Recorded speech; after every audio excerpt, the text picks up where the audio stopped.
Luke chapter 15, the parable of the lost son. There was a man who had 2 sons. The younger one said to his father, "Father, give me my share of the estate." So he divided his property between them.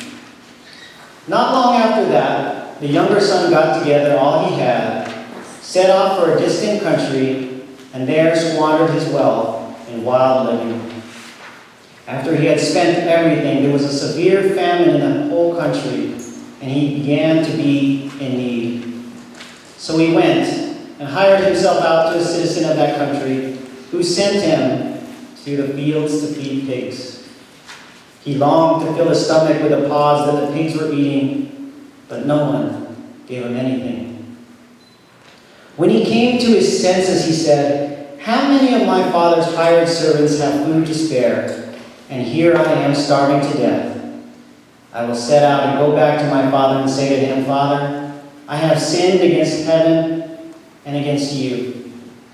I am no longer worthy to be called your son. Make me like one of your hired servants.'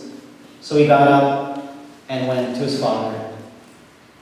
But while he was still a long way off, his father saw him and was filled with compassion.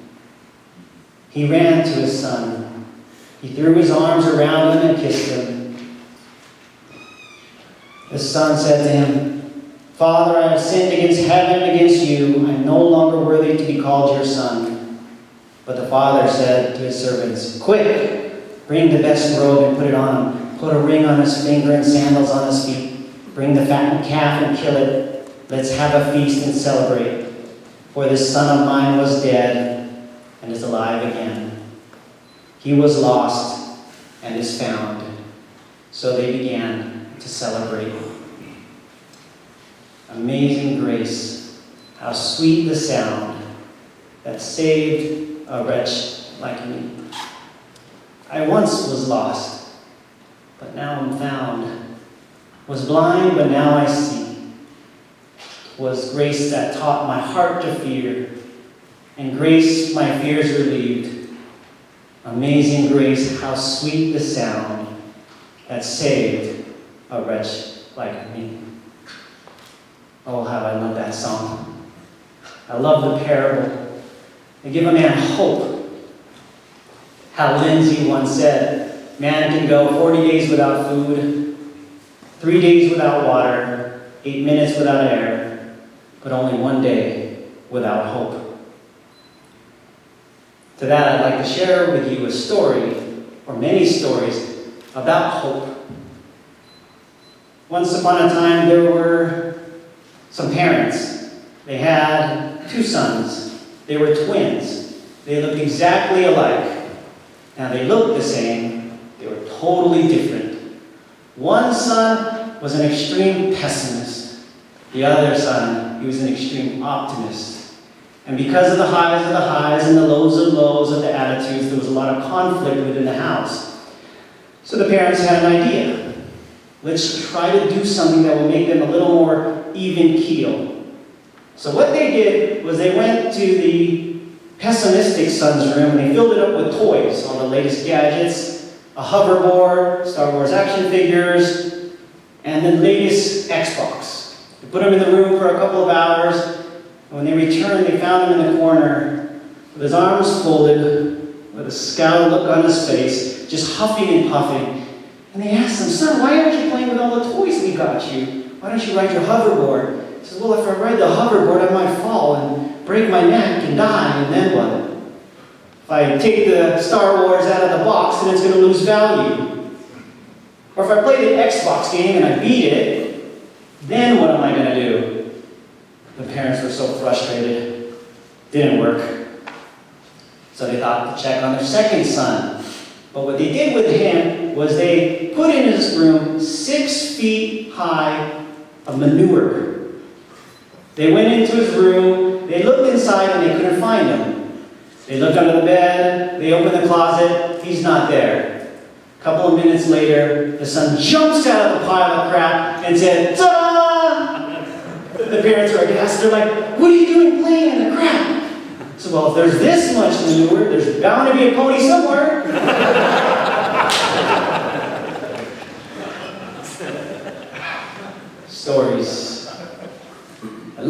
stories. Stories have the ability to make the complex things in life more simple. All weekend long we've been listening to stories of men and their journeys to faith. Although their stories are different, there's one way they are similar. Each one of them, at one point in their life, found themselves mirroring the life of the prodigal son. They found themselves lost, broken, afraid. They found themselves uncomfortable. And in their discomfort, they found their way home. And like the story of the prodigal son, the father was waiting for him with open arms. But do we just get lost once? No. We find ourselves lost and broken and afraid on numerous occasions. But the great thing about God is He leaves breadcrumbs. For these men, their breadcrumbs were prayer, Bible reading, adoration, and the Eucharist. When they follow these breadcrumbs, they find their way to the Father. And the Father is waiting, ready to receive them and give them love. For me, the most visible breadcrumb in my life is the Our Father. To that, I have another story. Once upon a time, Forrest Gump had died and gone to heaven. When he got there, St. Peter welcomed him and said, "Forrest, welcome to heaven. We've been watching you your whole life, and you lived a pretty interesting life." Forrest said, "Life's like a box of chocolate. You never know what you're going to get." And St. Peter said, "You know, Forrest, we would just like to let you in because you lived a good life, but there is an entrance exam." And Forrest, like, "A test? I didn't know there was going to be a test up here. Life was already hard." St. Peter says, "Yeah, believe me, I know. Imagine being crucified upside down." He says, "Just answer these 3 questions, and we'll let you in." He says, "Okay, Forrest, the first question, what 2 days start with T?" And Forrest is thinking. He's thinking. St. Peter's getting impatient, saying, "Forrest, we got a long line. I need an answer from you. Do you know it?" Forrest says, "Okay, I got it. Today and tomorrow." And St. Peter's smiling. He's all, "Forrest, that's not the one I expected, but you know what? We're going to let that one slide." Okay, Forrest, question number 2. How many seconds are in a year? Forrest is counting his fingers. He's counting his toes. St. Peter's getting impatient. "Come on, Forrest, you got an answer for me?" Forrest goes, 12. And St. Peter goes, 12? Where do you get 12? 2nd of January? The 2nd of February? And again, St. Peter's smiling. Wasn't the answer we were looking for, but we'll let you in, or we'll accept that one. Okay, Forrest, this is the most difficult one of all. You get this one right, we'll let you in. Forrest says, "I'm ready." St. Peter says, "What is God's first name?" And Forrest is smiling. He goes, "Well, St. Peter, that's the easiest one of all. It's Howard." "Howard," St. Peter said. "Where do you get Howard?" He says, "It's in my daily prayer. Our Father who art in heaven, hallowed be thy name."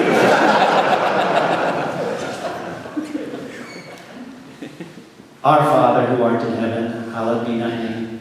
Thy kingdom come, thy will be done, on earth as it is in heaven. Give us this day our daily bread, and forgive us our trespasses, as we forgive those who trespass against us. And lead us not into temptation, but deliver us from evil." From that one prayer, I find 4 distinct points that bring me closer to God. Point number 1, know your role. Our Father who art in heaven, hallowed be thy name. Thy kingdom come, thy will be done, on earth as it is in heaven. See, I have a 10-year-old daughter. She is my strong-willed child. And when she was much younger, I had a very difficult time trying to get her to do what I wanted her to do. Every time I'd ask, she'd find a way to fight me. Very discouraging. And what I would do was maybe I'd try timeouts, yelling, spanking, and since none of those worked, I just threw my hands up in the air. I don't know what to do with this little girl. And then one day when I was frustrated, I went on my knees and prayed, and I asked God for help. And the Spirit touched me with an idea.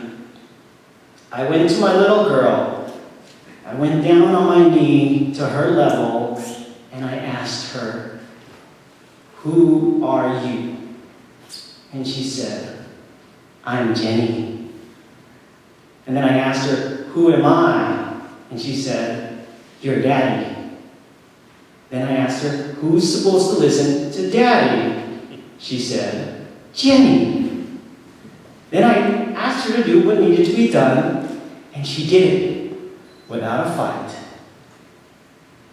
Simple. It wasn't until she understood who she was in our relationship did anything ever get done. And I believe God does the same thing with me. There are times in my life when I want to control things. When money gets a little tight, I find myself again behind my mortgage. I start trying to kick down some doors to new business. I start telling my wife, "Hey, don't spend too much at the grocery store, just buy what we need." Or I'll go to 7-Eleven, buy myself a Powerball ticket, hoping that would solve my financial troubles. And when my numbers don't hit, and I start doubting if I made the right decisions to work from home, I fall on my knees and pray, "Lord, help me."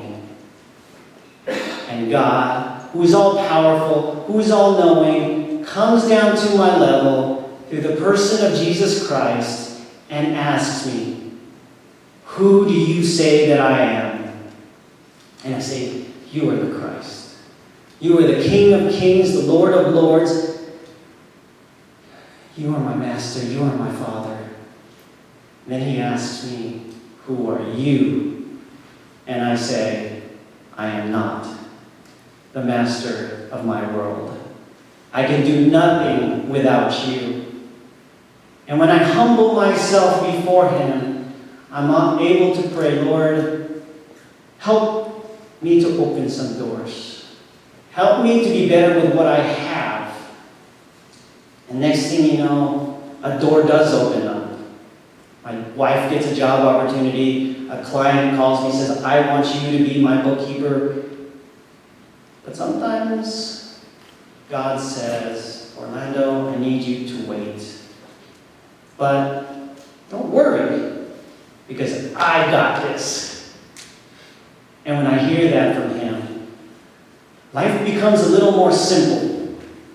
Not easy, but simple, because I know someone has it under control. Point number 1, know your role. Point number 2, eat and eat often. Give us this day our daily bread. In my interactions with my wife and others of the female species, I find one common thread. They get a lot of headaches.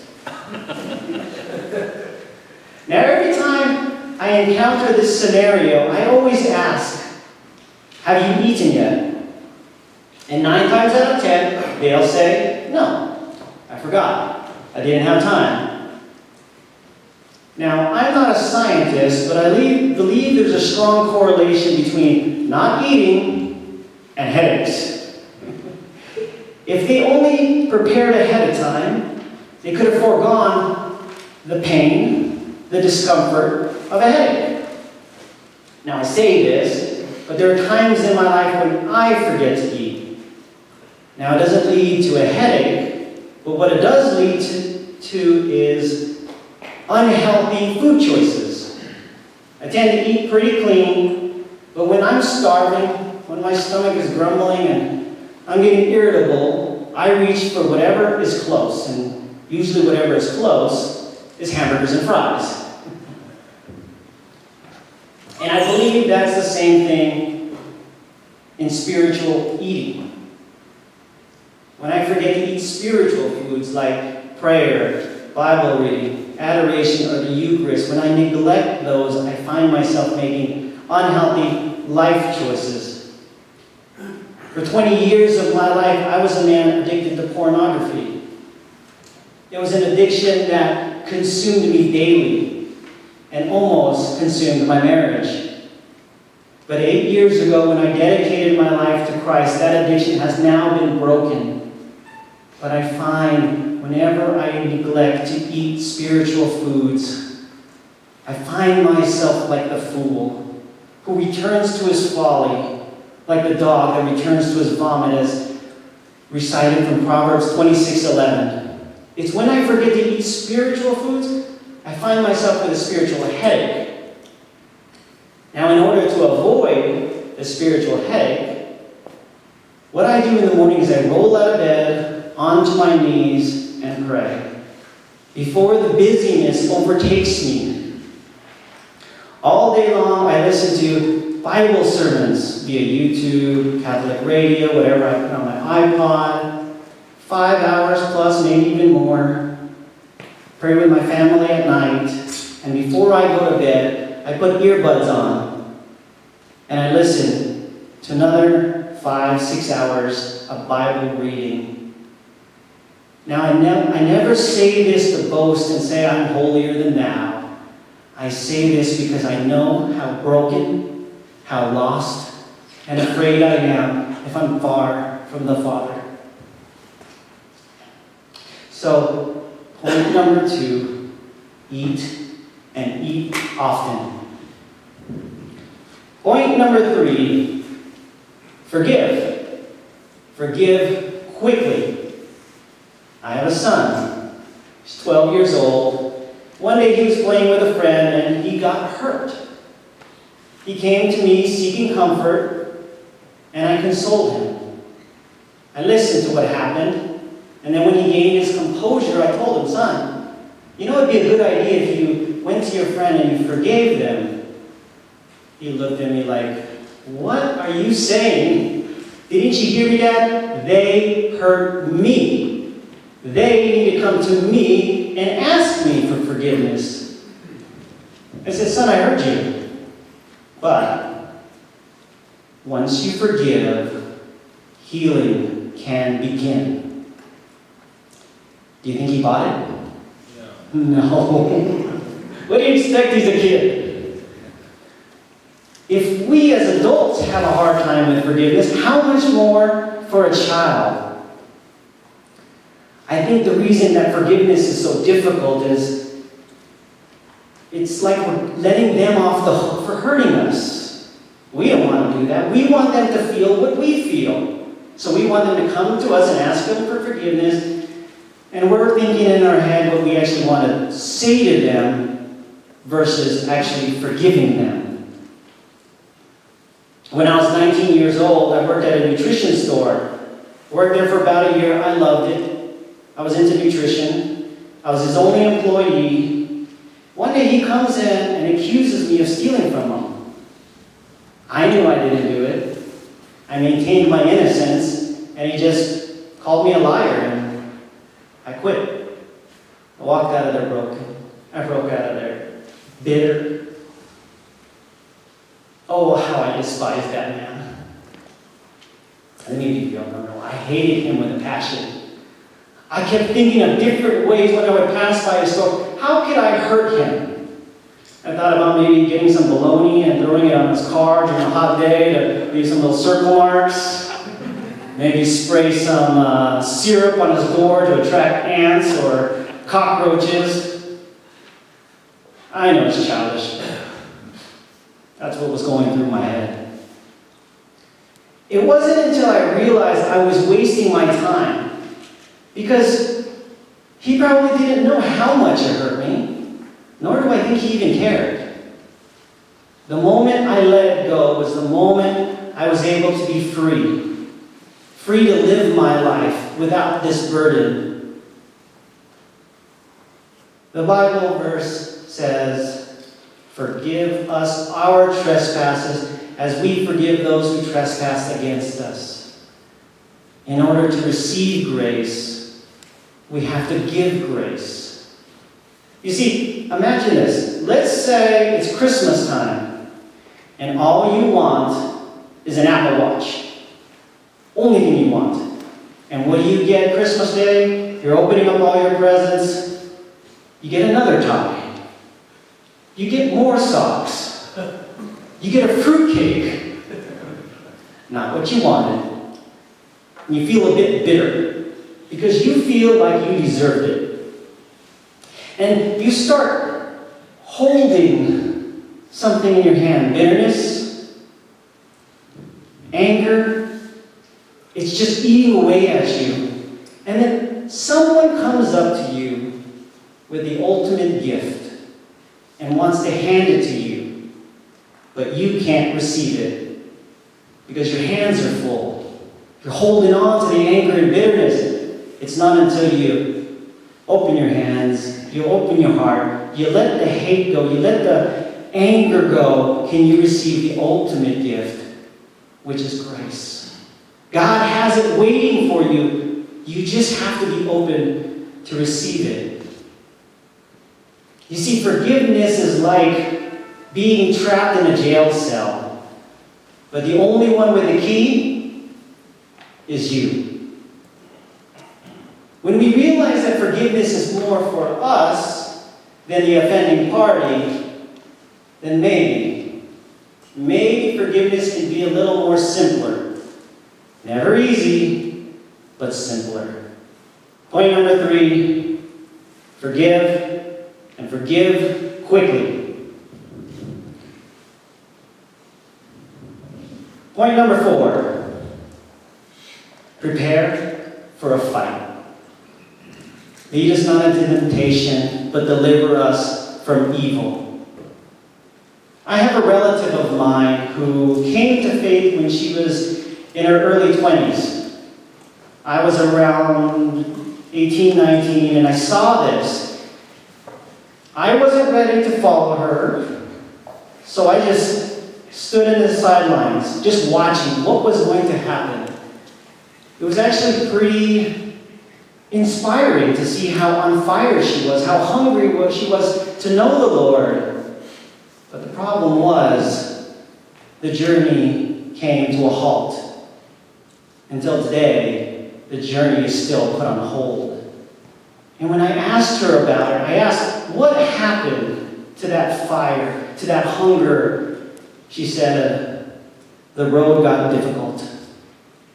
I felt as if Satan was trying to come and attack my family, and life got harder instead of easier. She once told me that she was sitting in her room and her closet imploded on itself. She thought that was a devil's attack. It could have been. I think she just had too many clothes. You see, God never told us it was going to be easy. Jesus said, they persecuted me, they're going to persecute you. But James tells us, continue on.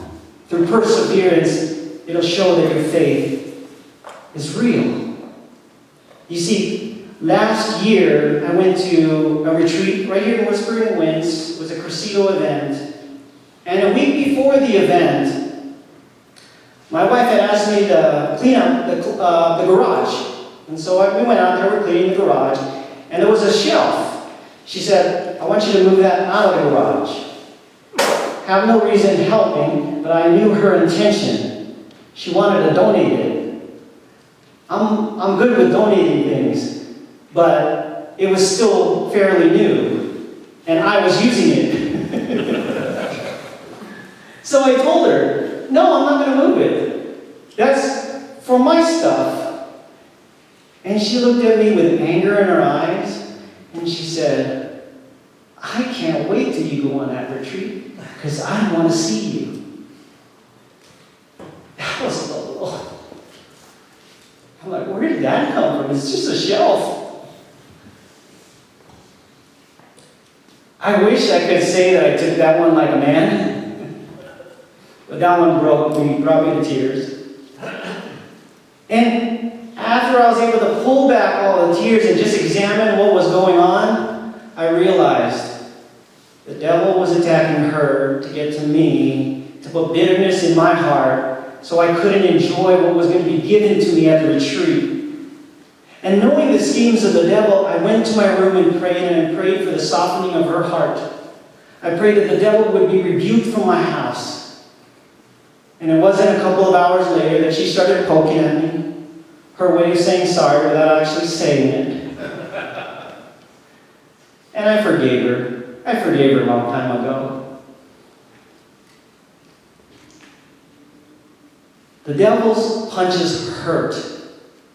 But when we know why we're going to get hit, life's a little more simpler. Never easy getting hit, but it is a little simpler.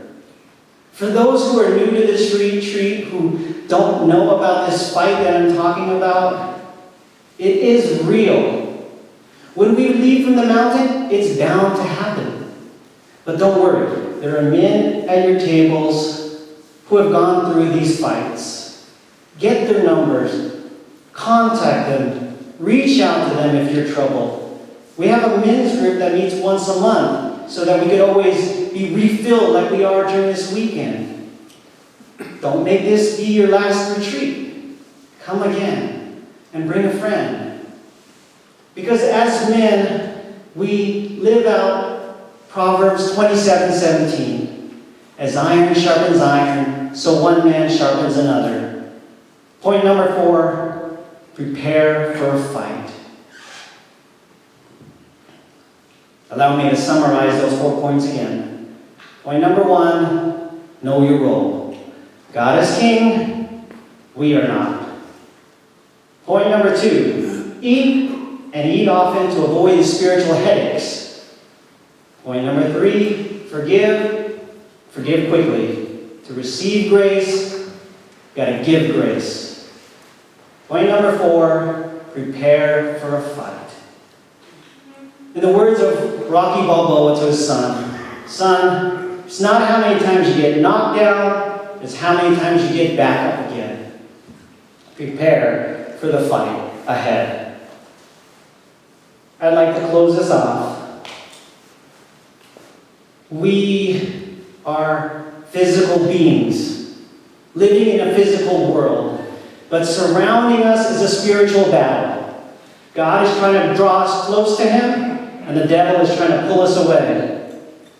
While the devil may use pride, busyness, unforgiveness, and fear to derail us from our journey, his greatest weapon is tomorrow. Why tomorrow? Why does he want us to take the journey tomorrow? Because tomorrow gives birth to tomorrow. Tomorrow gives birth to tomorrow. You know what happens when we wait for tomorrow. Now is the hour we follow the breadcrumbs home of prayer, Bible reading, adoration, and the Eucharist. When we follow the breadcrumbs, we find our way to Jesus. Jesus is the way, the truth, and the light, and no one comes to the Father but by Him. When we follow the breadcrumbs, we find our way home to the Father, to the Son, and to the Holy Spirit. Amen.